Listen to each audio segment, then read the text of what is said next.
all kind of exceptions to any policy within the Army.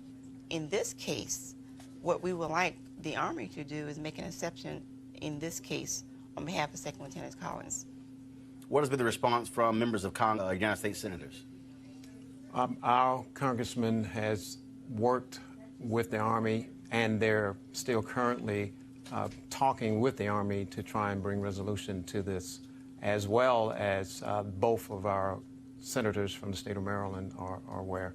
So there has been communications. So far, it hasn't brought about a suitable remedy.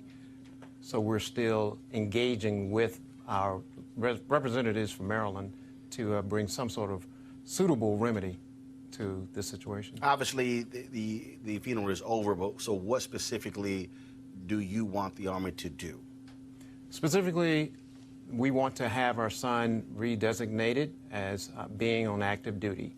In addition, being eligible for all military honors, even though he's already since been laid to rest, but those honors still can be rendered, and also to receive the benefits accorded to any service member who's killed on active duty. When you think about this case, first of all, I know the state of Maryland decided not to charge with hate crimes.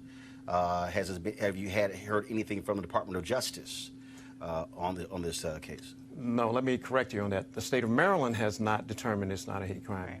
The federal authorities have commented that they could not find in the federal statutes enough evidence to declare a hate crime. But the bit man who was charged in his death, Maryland is going after him. What's the designation? They're first-degree murder and a hate crime. And so the U.S. attorney made that determination. That was their statements, but keep in mind the U.S. attorneys do not have jurisdiction in the case of our son. He was murdered on the campus of the University of Maryland, which is the state's jurisdiction, and specifically Prince George's County. So he falls under the state's attorney for Prince George's County's jurisdiction. And have they set a trial date as of yet? Yes, the trial date has been set for July 22nd.